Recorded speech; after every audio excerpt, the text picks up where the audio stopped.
Boa noite, irmãos. Vamos começar mais uma meditação na palavra de Deus. Semana retrasada eu preguei sobre cegueira espiritual e essa semana eu sentei em cima do meu óculos, irmãos. Então, se cair a lente aqui no meio da pregação é porque ele está solto aqui.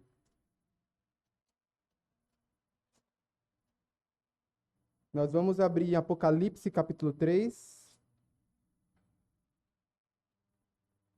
Nós vamos ler o versículo 17.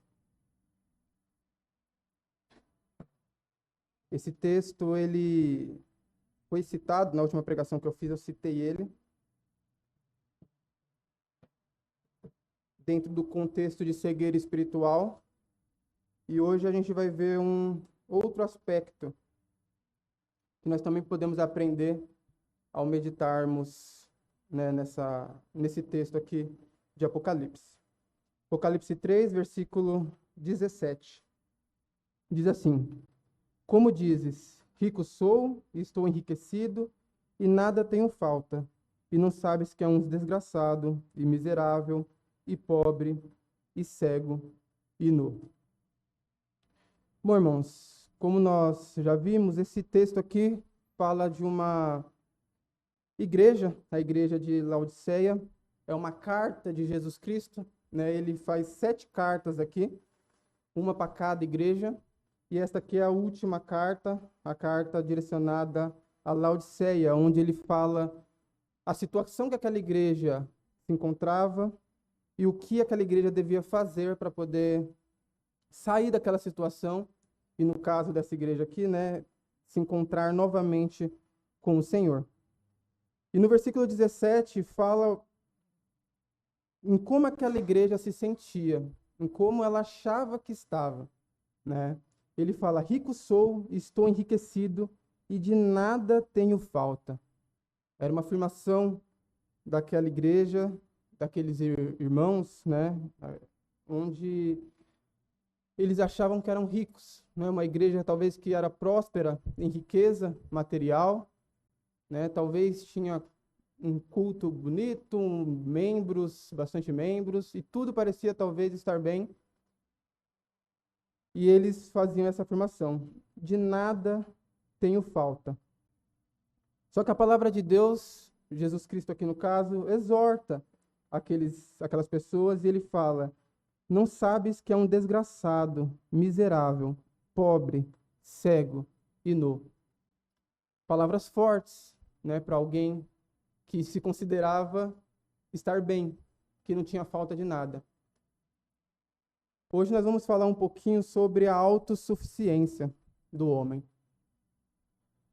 A autossuficiência do homem é tudo aquilo que nós achamos que conseguimos fazer, conseguimos produzir sem a ajuda de Deus, com as nossas próprias forças, né, sem depender de Deus, né? Somos independentes. O mundo hoje prega bastante sobre independência, né? O mundo hoje prega bastante sobre ser independente dos outros, não depender de ninguém. Então você vê que hoje os filhos, o quanto mais cedo eles saem de casa para ser independente dos pais, melhor é. No mundo hoje, as mulheres, as esposas, quanto mais elas trabalham e mais independentes elas são e recebem o dinheiro delas e têm a vida delas, não são presas ao homem, melhor é. Os homens, né, os chefes de família hoje em dia, ser CLT, trabalhar empregado, ter um cargo menor, é desconfortável. Então sempre querem mais, até chegar ao ponto em que eu sou independente, não dependo de ninguém para sobreviver. E é o que aquela igreja, ela estava, um dos pecados daquela igreja. Quando ela fala que de nada tenho falta, eles não percebiam que eles tinham falta de tudo, que era Deus. Eles achavam que talvez a riqueza deles conseguia manter eles de pé. Eles achavam que as qualidades externas deles manteriam eles de pé, que a força deles manteriam eles de pé. Mas a palavra de Deus fala que eles eram desgraçados, desprezíveis. Então, irmãos, a autossuficiência não é dizer que nós não precisamos de Deus, né? A autossuficiência não está no discurso. Não é quando eu falo que eu não preciso de Deus. Você pode muito bem afirmar por aí que tudo que você tem foi Deus que deu. Você pode muito bem afirmar por aí que as coisas que você tem, as coisas que você conquista, é pela força de Deus. E ainda assim, viver numa autossuficiência, ou tentar viver numa independência de Deus. A independência, irmãos, a autossuficiência, ela é um pecado do coração. E nós precisamos analisar nossas vidas e ver se nós não nos encontramos como aquelas pessoas se encontravam, aquela igreja se encontrava. Eu tenho tudo na minha vida. Eu tenho um trabalho, eu tenho, uma família, talvez eu tenha uma boa condição financeira, talvez eu tenha um bom conhecimento, e eu estou bem assim. Eu não tenho falta de nada, e nem preciso de mais nada. E por mais que eu fale que Deus me deu todas essas coisas, na prática, a minha vida não mostra isso. Nas minhas decisões, eu não consulto Deus. No culto que nós estamos prestando a Deus, não é Ele o foco. Mas talvez se eu estou vindo aqui, estou pregando para os irmãos e não estou pensando em edificar a igreja, mas estou pensando em mim mesmo. E que eu preparei esta mensagem aqui e preparei com as minhas próprias forças. Ou que você que está escutando pode estar achando que eu não preciso escutar isso porque eu já tenho um conhecimento suficiente para isso. Eu conquistei isso já e não preciso mais da palavra de Deus ou desta mensagem. A autossuficiência, irmãos, ela começa a existir quando Deus ele vira somente um apoio das nossas vidas e não o centro delas. Então, antes de tomar uma decisão, eu não consulto a Deus. Antes de tomar uma decisão, eu não vejo se aquilo ali vai agradar a Deus ou não. Antes de analisar alguma situação, eu não vejo se Deus está de acordo com aquilo. E quando eu conquisto aquilo que eu corri atrás, eu não agradeço. Eu bato no peito. E falo, eu consegui com as minhas próprias forças.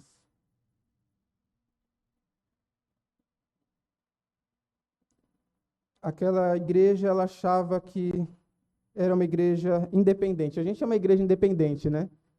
Mas não é nesse sentido. Nós somos independentes de uma organização acima de nós. Mas somos totalmente dependentes de Deus. E assim tem que ser. E se nós temos alguma condição financeira, alguma condição espiritual, se nós temos alguma qualidade que seja dada por Deus, e que nós reconhecemos que é Deus que está dando para nós. E que nós nunca olhemos e falamos, de nada temos falta. Mas que nós olhemos para Deus e falamos que Deus supra todas as nossas necessidades.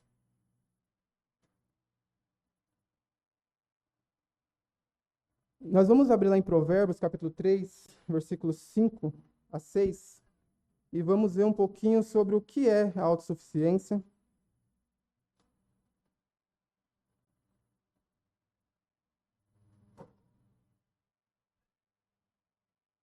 Provérbios, capítulo 3, de versículos 5 a 6.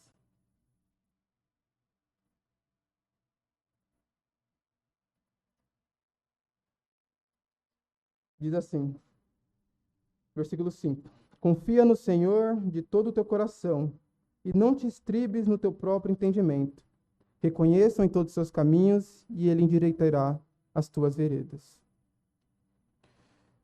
Ser autossuficiente, irmãos, é nós confiarmos mais no nosso próprio entendimento do que em Deus. Aqui fala para nós não te intribes no teu próprio entendimento, não se apoie, não confie no seu próprio entendimento, mas confie no Senhor. Então, quando uma pessoa ela está sendo autossuficiente, ela está confiando no próprio entendimento dela. Isso é um perigo, irmãos. Nós sabemos que nós somos pecadores e sabemos que Satanás trabalha incansavelmente para deturpar a nossa visão, né? Para deturpar o nosso entendimento das coisas. E nós somos totalmente dependentes de Deus para nos mantermos no caminho correto. Então, se nós quisermos andar num caminho correto e sermos dependentes de Deus, nós precisamos confiar no Senhor. Como diz o versículo 5 aqui. Confia no Senhor de todo o seu coração.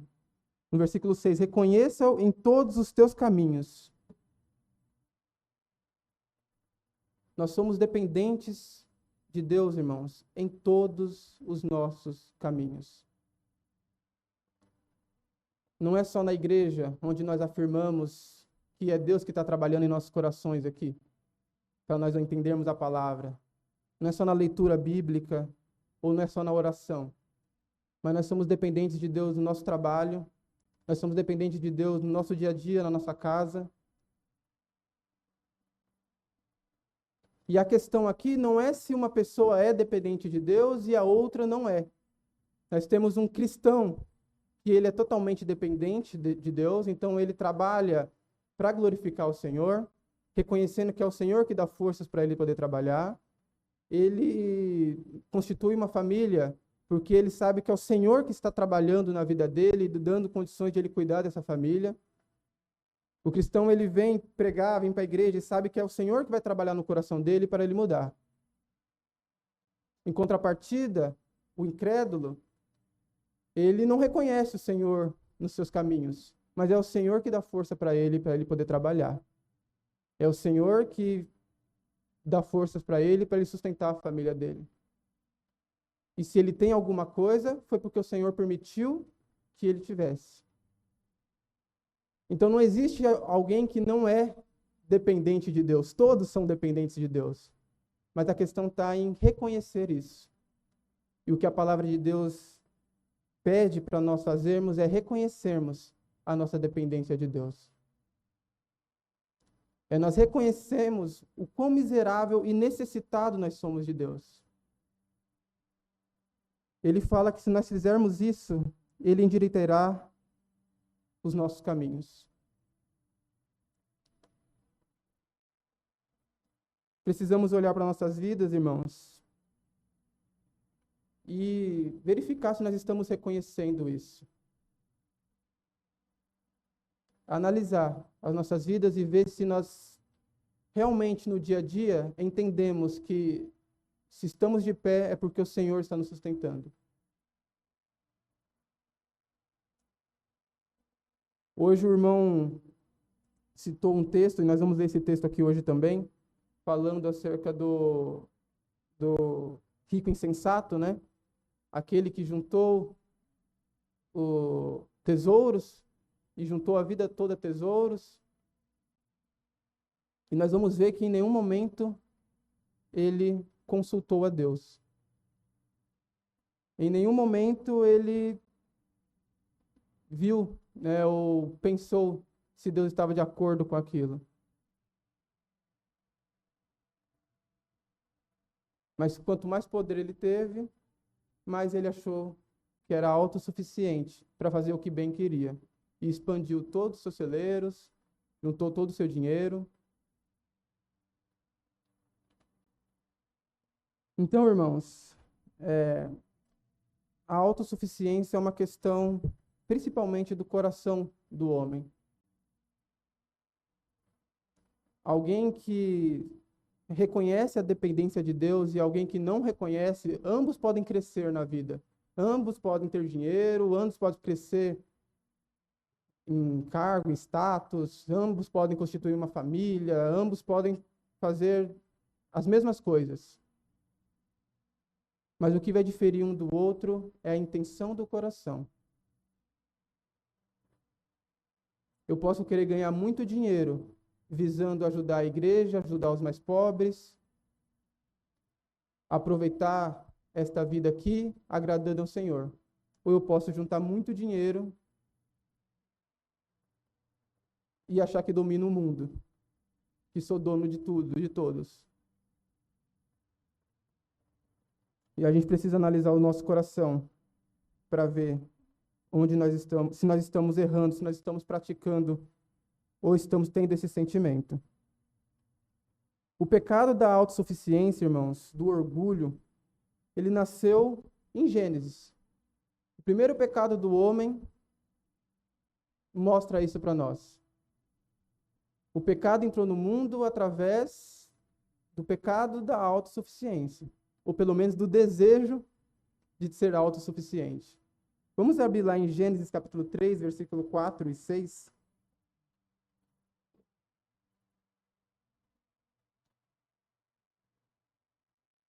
Gênesis capítulo 3, versículo 4 a 6. Diz assim: Então a serpente disse à mulher: Certamente não morrereis, porque Deus sabe que no dia em que dele comeste, se abrirão os vossos olhos e sereis como Deus, sabendo o bem e o mal. E viu a mulher que aquela árvore era boa para se comer e agradável aos olhos, e árvore desejável para dar entendimento. Tomou do seu fruto e comeu, e deu também a seu marido, e ele comeu com ela. Irmãos, Adão e Eva aqui, eles estavam, né, no Éden, e eles tinham uma comunhão com o Senhor. Uma comunhão diferente de qualquer comunhão que outro homem pôde ter depois disso. E eles eram completamente dependentes de Deus. Eles estavam ali para cuidar da criação de Deus, estavam ali para, né, adorar a Deus, mas eles eram completamente dependentes de Deus. E o pecado entrou no mundo quando Eva pensou, desejou, por algum momento, ser igual a Deus. Ser igual a Deus foi algo chamativo para ela. Deus era poderoso. Ela conhecia Deus. Deus era poderoso. Era Ele que determinava as leis do Éden. Era Ele que mandava e desmandava. Era o Deus Todo-Poderoso. E por algum momento, ela quis deixar de ser dependente de Deus para ser que nem Deus. E logo depois, Adão também seguiu o mesmo caminho que ela. Então a gente vê que a proposta da serpente foi essa: sereis como Deus. E muitas vezes é o que nós fazemos na nossa vida, irmãos. Muitas vezes nós vivemos essa vida querendo ser Deus, querendo ser dono do nosso próprio caminho, querendo conquistar tudo com as nossas próprias forças.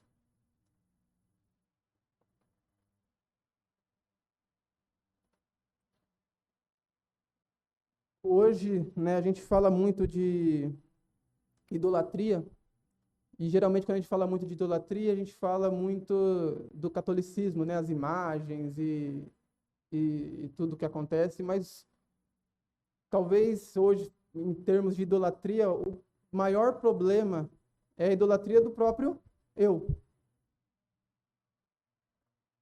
É um mundo cada vez mais egoísta, todo mundo pensando em si mesmo, tornando o eu o centro de tudo e querendo carregar tudo com a força dos próprios braços.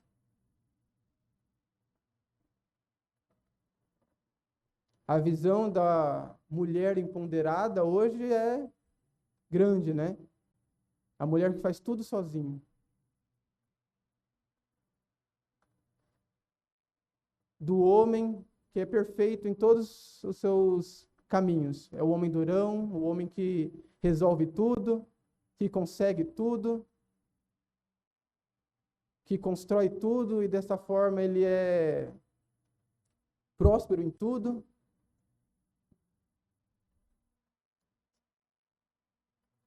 Isso é uma cilada, meus irmãos. O mundo vai de cada vez de mal a pior, porque o eu é o centro de tudo hoje.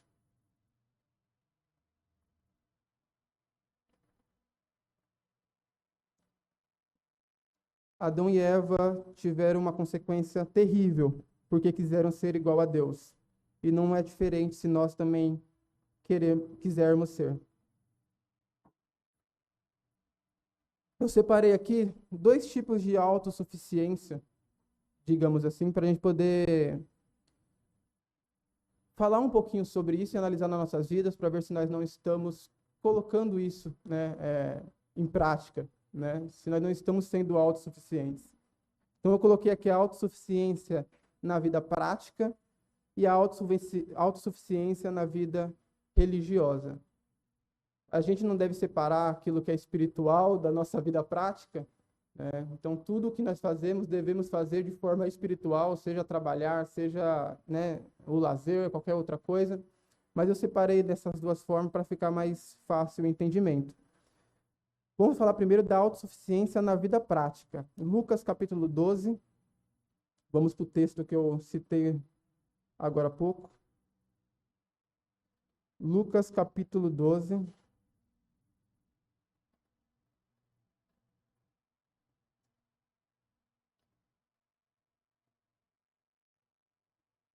Nós vamos ler o versículo 16 ao versículo 21.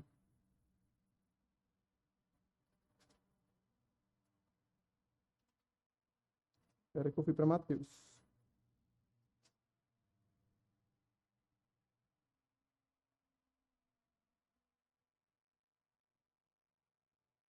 Diz assim, versículo 16 de Lucas capítulo 12. E propôs-lhe uma parábola, dizendo: A herdade de um homem rico tinha produzido com abundância. E ele arrazoava consigo mesmo, dizendo: Que farei? Não tenho onde recolher os meus frutos. E disse: Farei isto: derrubarei os meus celeiros e edificarei outros maiores, e ali recolherei todas as minhas novidades e os meus bens. E direi à minha alma: Alma, tens em depósito muitos bens para muitos anos. Descansa, come, beba e folga. Mas Deus lhe disse: Louco, esta noite te pedirão a tua alma. E o que tens preparado? Para quem será? Assim é aquele que para si ajunta tesouros e não é rico para com Deus.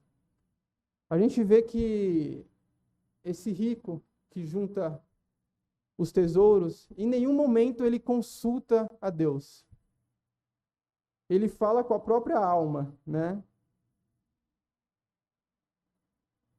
Em nenhum momento ele fala: Senhor, o que eu faço com todo esse dinheiro que eu recebi?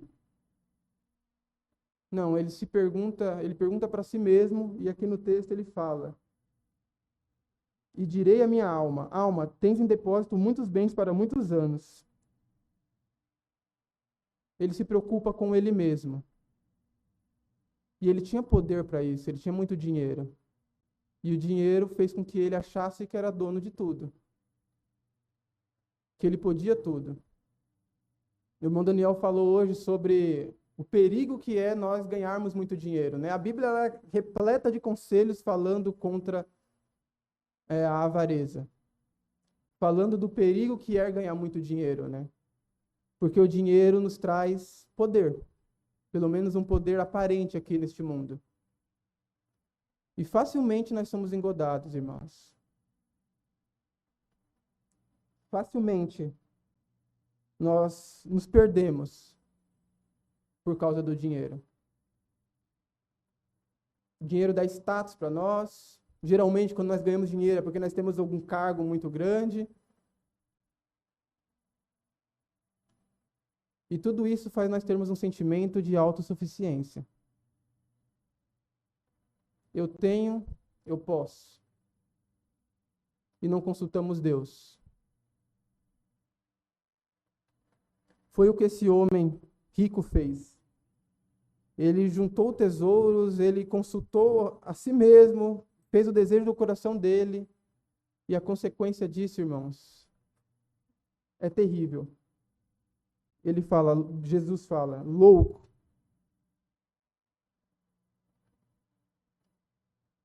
É duro ouvir isso de Deus. Esta noite te pedirão a tua alma. E aí é onde todo soberbo cai, irmãos. Aí é onde toda autossuficiência cai.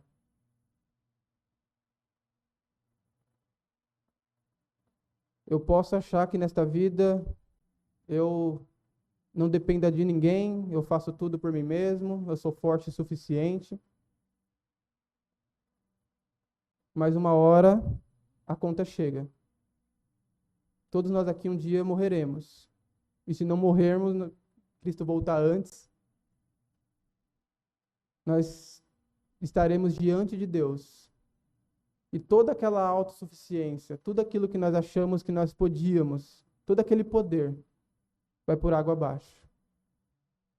E aí nós vamos ver quem realmente tem o poder. E aí nós vamos conhecer quem realmente domina sobre todas as coisas. Quem nos deu condição de conquistar tudo o que nós conquistamos. Quem nos deu a força para estar de pé, para acordar de manhã. Quem nos sustentou enquanto nós dormíamos. Nós literalmente, irmãos, não somos nada comparado a Deus. E se Deus, em algum momento, permitisse que nós utilizássemos nossa própria força para nos sustentar, morreríamos no mesmo instante. Porque não temos controle de nada. Basta uma doença aparecer para nós vermos isso. Basta uma tragédia que nós não estávamos esperando acontecer, que nós vemos isso. E nós caímos. E a queda é muito grande, irmãos. Então nós precisamos analisar as nossas vidas e ver se nós não estamos sendo como esse homem rico. Aqui ele está falando de riqueza material, mas a gente pode levar isso para várias áreas da nossa vida.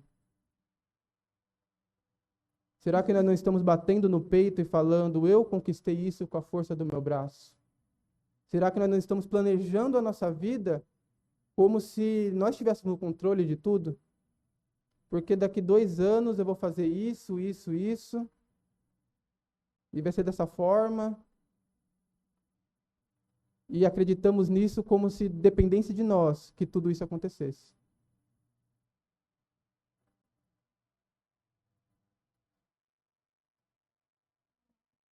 Uma outra autossuficiência grave que nós podemos cair, irmãos, é na religiosidade, né? Os fariseus são um exemplo muito claro disso também. Nós vamos abrir agora em Lucas, capítulo 18, um pouquinho mais à frente do texto que nós estávamos. Lucas, capítulo 18, versículo 9 a 14. Diz assim: E disse também esta parábola a uns que confiavam em si mesmos, crendo que eram justos e desprezavam os outros. 2 homens subiram ao templo para orar, um fariseu e o outro publicano. O fariseu, estando em pé, orava consigo desta maneira: Ó Deus, graças te dou, porque não sou como os demais homens, roubadores, injustos e adúlteros, nem ainda como este publicano. Jejuo 2 vezes na semana e dou dízimos de tudo quanto possuo. O publicano, porém, estando em pé, de longe, nem ainda queria levantar os olhos ao céu, mas batia no peito, dizendo: Ó Deus, tem misericórdia de mim, pecador. Digo-vos que este desceu justificado para sua casa, e não aquele, porque qualquer que a si mesmo se exalta, será humilhado, e qualquer que a si mesmo se humilha, será exaltado. Vemos aqui pessoas, né, próprio Jesus fala, né, que era uma parábola sobre pessoas que confiavam em si mesmos. E o problema do fariseu era exatamente esse, né? Eles achavam que tinham comunhão com Deus, porque eles eram bons, eles não adulteravam, eles faziam boas obras, eles cumpriam toda a lei, e eles não eram que nem os outros pecadores.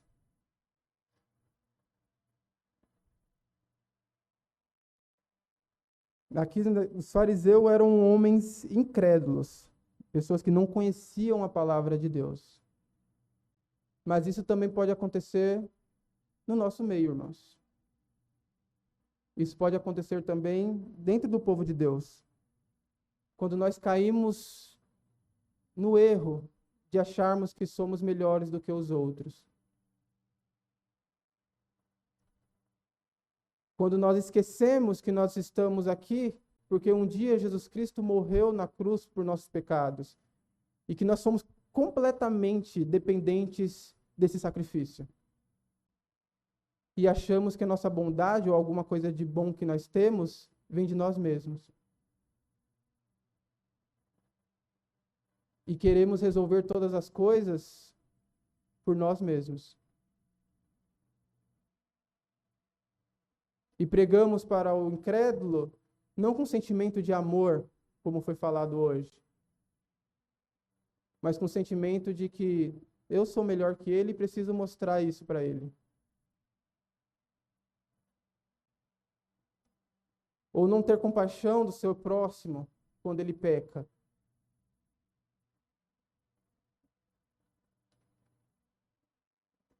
Esse fariseu, irmãos, foi terrível as consequências para ele. Por outro lado, para o publicano, ele reconhecia as suas misérias. Ele reconhecia o quão incapacitado ele era, o quão dependente de Deus ele era. E ele batia no peito e clamava por Deus: misericórdia de mim, Senhor, que sou pecador.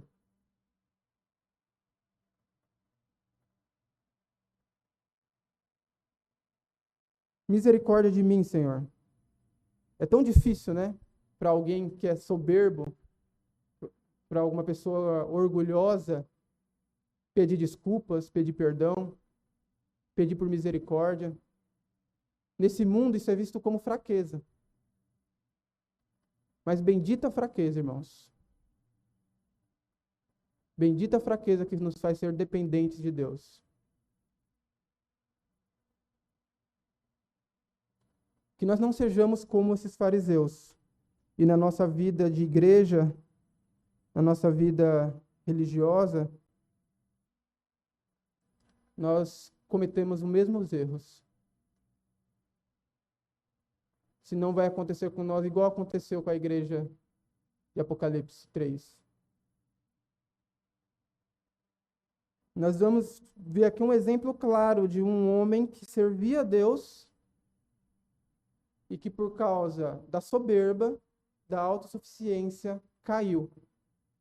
E vamos ver como essa queda foi grande. Nós vamos abrir lá em 2 Crônicas, capítulo 26.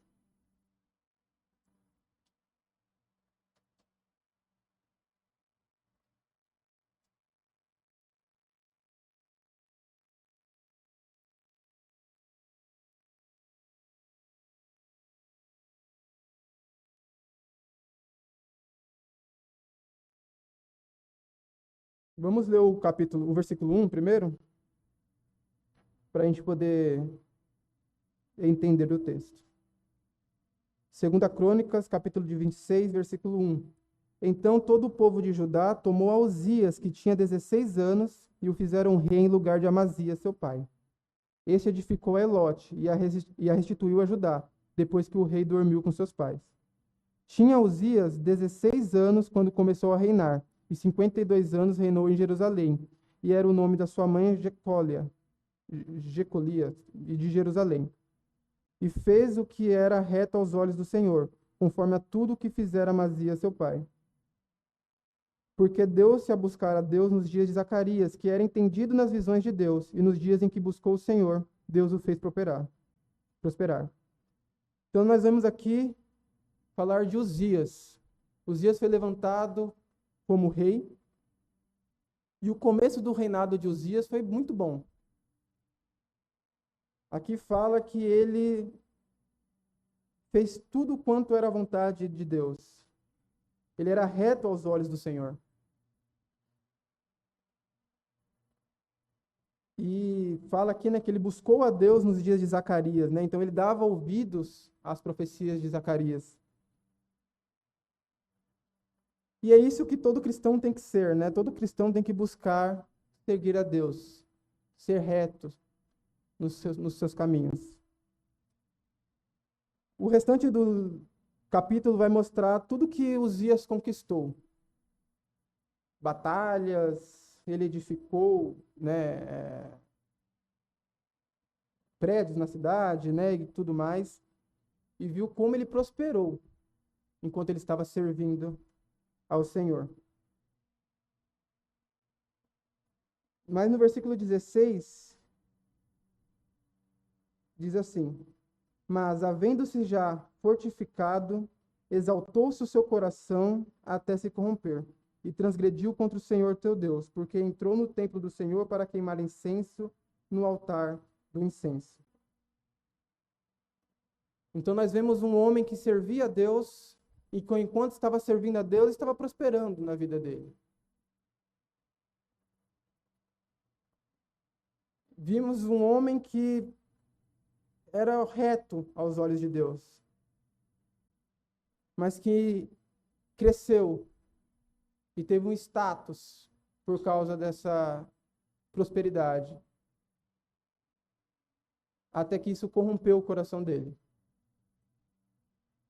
E aquele homem que era reto, o texto fala, exaltou-se o seu coração até se corromper. O que ele fez? Ele entrou no templo de Deus para queimar incenso no altar. E ele não podia fazer isso, né? A lei de Deus era bem clara e havia estabelecido quem que devia fazer isso. E ele não podia fazer. No versículo 17, a gente vai ver que ele foi exortado sobre isso. Porém, o sacerdote Azarias entrou após ele, e com ele 80 sacerdotes do Senhor, homens valentes, e resistiram ao rei Uzias. E lhes disseram: a ti, Uzias, não compete queimar incenso perante o Senhor, mas aos sacerdotes, filhos de Arão, que são consagrados para queimar incenso. Sai do santuário, porque transgredistes, e não será isto para a honra tua da parte do Senhor Deus. Versículo 19, só a primeira parte fala: então Uzias se indignou. Então a gente vê que ele foi um homem que deixou esse status dele, essa prosperidade dele, tomar conta da cabeça dele, do coração dele. E ele pecou contra Deus. Ele foi contra a palavra de Deus. Foi exortado quanto a isso. E ainda ficou indignado. Porque ele achava que podia tudo.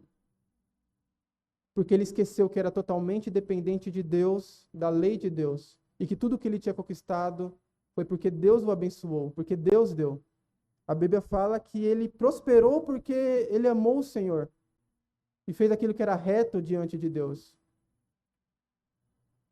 Então foi Deus que abençoou ele a fazer todas essas coisas.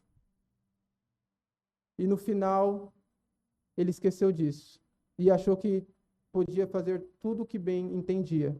Inclusive entrar no local que pela lei de Deus era reservado aos sacerdotes. Então nós vemos aqui um homem que em algum momento serviu a Deus. E que caiu neste pecado. Com a gente, não é diferente se nós seguirmos o mesmo caminho, irmãos. Aqui não fala, né, que Uzias, nós vamos ler mais um pedaço do capítulo, mas não fala que Uzias foi para o inferno ou algo do tipo. Mas fala o quão terrível foi a vida dele aqui, após esse pecado. Quão terrível foram as consequências do pecado dele. Vamos continuar no versículo 19. Então Uzias se indignou, e tinha um incensário na sua mão para queimar incenso. Indignando-se ele, pois, contra os sacerdotes, a lepra lhe saiu à testa perante os seus sacerdotes, na casa do Senhor, junto ao altar do incenso. Então o sumo sacerdote, Azarias, olhou para ele, como também todos os sacerdotes, e eis que já estava leproso na sua testa. E, apressadamente, o lançaram fora, e até ele mesmo se deu pressa a sair, visto que o Senhor o ferirá. Assim ficou leproso o rei Uzias até o dia da sua morte, e morou por ser leproso numa casa separada, porque foi excluído da casa do Senhor. E Jotão, seu filho, tinha um encargo da casa do rei, julgando o povo da terra. Quanto ao mais dos atos de Uzias, tanto os primeiros como os últimos, o profeta Isaías, filho de Amós, o escreveu. E dormiu Uzias como seus pais, e o sepultaram com seus pais no campo do sepulcro que era dos reis, porque disseram, leproso é, e Jotão, seu filho, reinou em seu lugar. Então nós vimos a tragédia que foi, né? Quando Uzias esqueceu que era totalmente dependente de Deus. Quando Uzias se sentiu maior do que ele era e pecou contra Deus.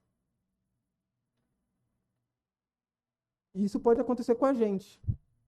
A gente hoje está todo mundo aqui, né, seguindo as suas vidas, conquistando seus objetivos.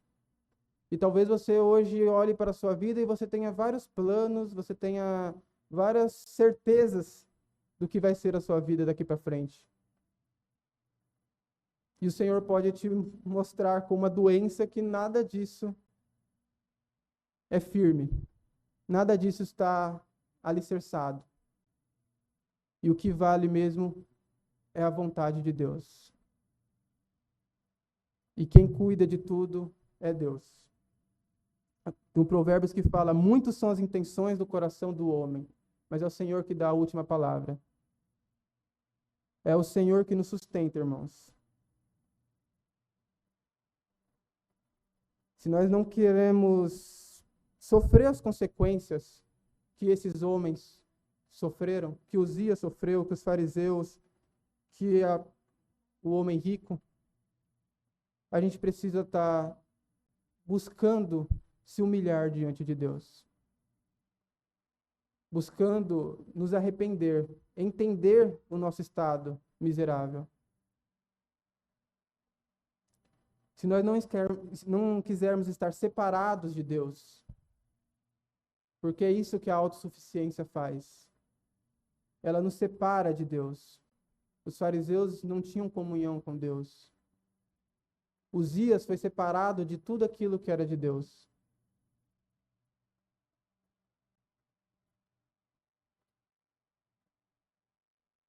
É uma falsa segurança, irmãos. É uma falsa segurança.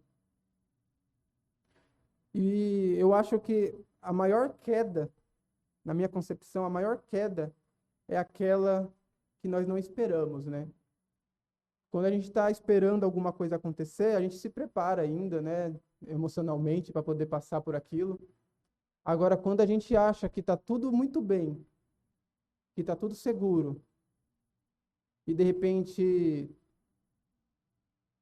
essa segurança se vai, é desesperador, porque nós terminamos nos encontrando em um estado em que não temos comunhão com Deus e vemos como somos insuficientes.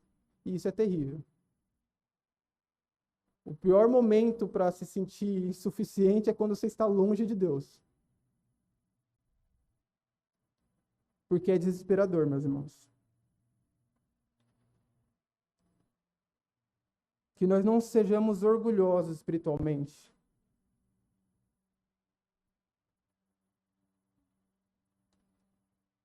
Que nossa vida não seja arruinada. Para isso, basta nós reconhecermos, irmãos, nossa incapacidade, nos humilharmos diante de Deus, voltarmos a ser dependentes de Deus no dia a dia.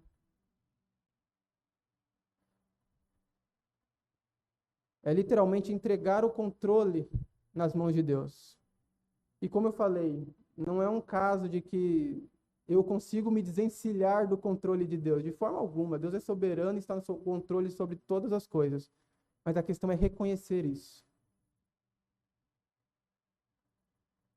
O incrédulo não vai para o inferno porque ele consegue alguma coisa com as forças dele.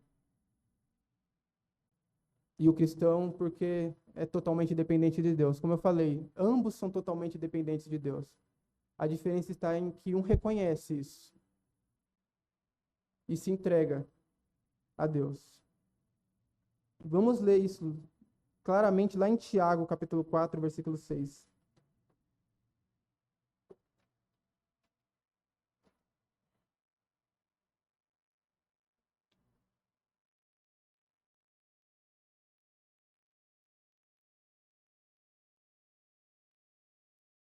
Então,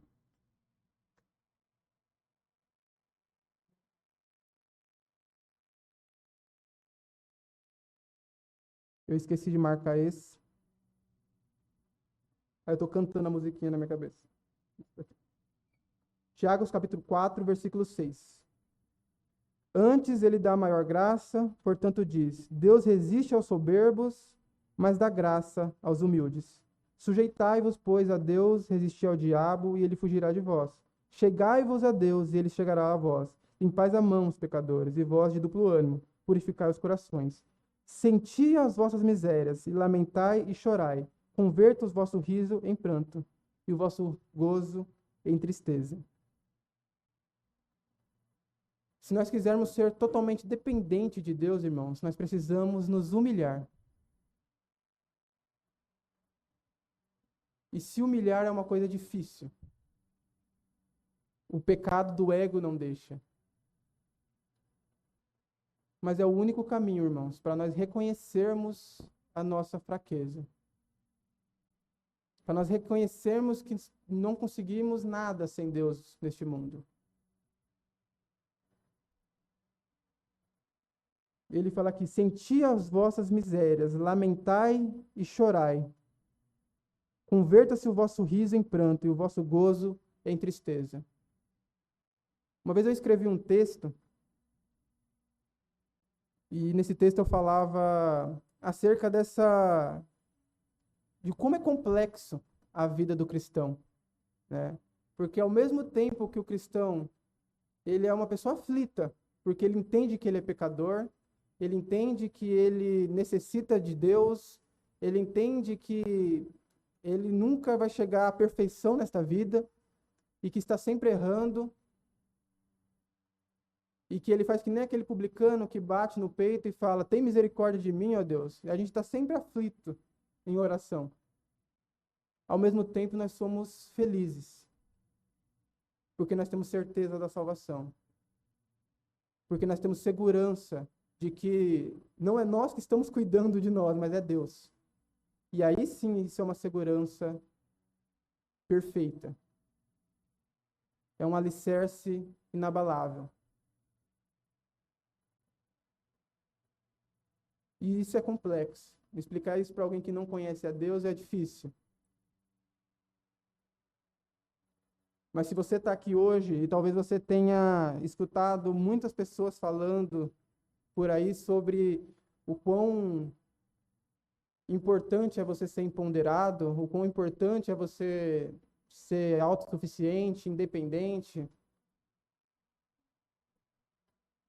saiba que a melhor sensação para um cristão é ele bater o joelho no chão, reconhecer a sua miséria, reconhecer a sua desgraça e saber que está sendo escutado pelo Deus, Criador de todas as coisas, sendo sustentado por esse Deus.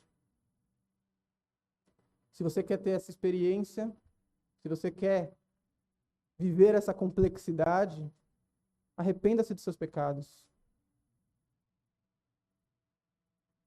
Você não é dono da sua vida. Você tem dois caminhos: ou você é escravo do seu pecado, ou você é escravo de Jesus Cristo. Ou você é escravo dos seus próprios desejos, ou você serve a Deus e faz aquilo que Ele manda na sua palavra.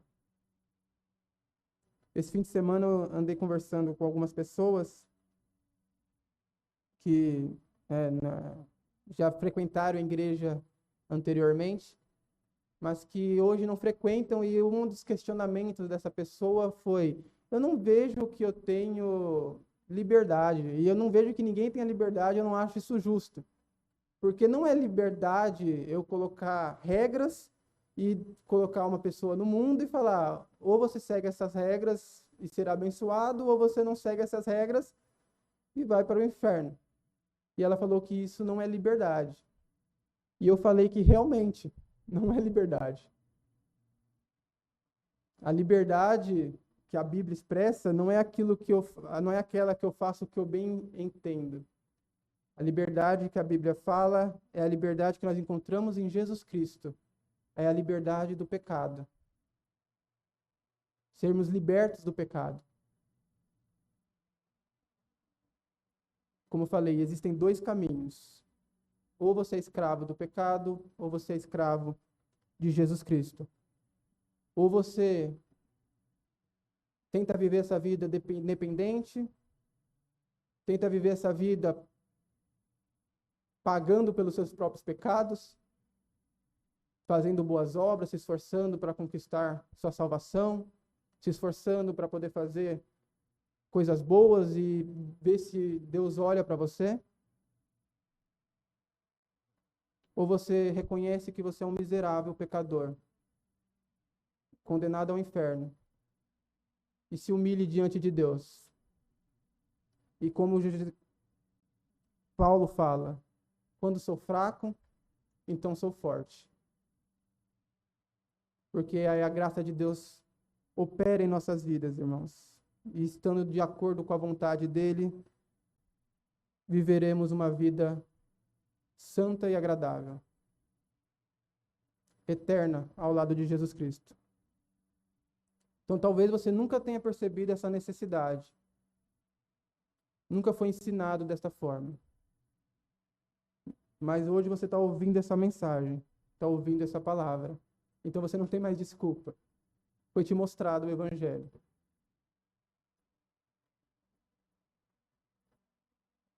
Foi mostrado o quão miserável é o seu estado. Nós vamos voltar lá em Apocalipse, para concluir.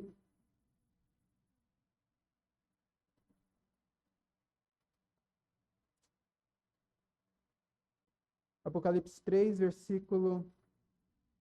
Vamos ler novamente o versículo 17 em diante.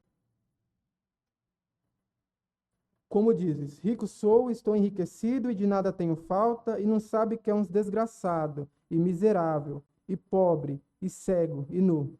Aconselho-te que de mim compre ouro provado no fogo, para que te enriqueças, e roupas brancas, para que te vistas, e não apareça a vergonha da tua nudez, e que unjas os teus olhos com colírio, para que vejas. Eu repreendo e castigo a todos quanto amo. Sê, pois, zeloso, e arrependa-te. É o chamado de Deus para todo aquele que está cego, para todo aquele que não consegue enxergar o quão dependente é de Deus. Ele quer que nós compremos ouro provado no fogo com ele, roupas brancas. Que nós possamos buscar o Senhor Deus. Porque ele fala no versículo 20: eis que estou à porta e bato. Se alguém ouvir a minha voz e abrir, entrarei até ele, e com ele cearei, e ele comigo. Se humilhe diante de Deus. E você será recebido por ele. Se humilhe diante de Deus. Reconheça os seus pecados. Faça isso enquanto é tempo. Se você tiver sorte, Deus vai te mostrar a sua miserabilidade ainda nesta vida. Que Deus mostre o seu pecado, o seu estado, ainda nesta vida.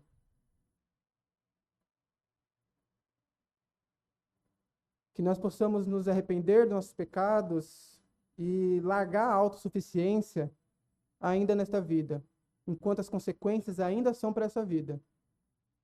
Porque se nós reconhecermos só após nossa morte, será terrível as consequências disso. Então, se você não conhece a Deus, se você não enxergava isso, se você não enxerga esse seu estado pecador, hoje é dia de você se arrepender, crer no Senhor Jesus e ser salvo. Amém? Que Deus abençoe a sua palavra.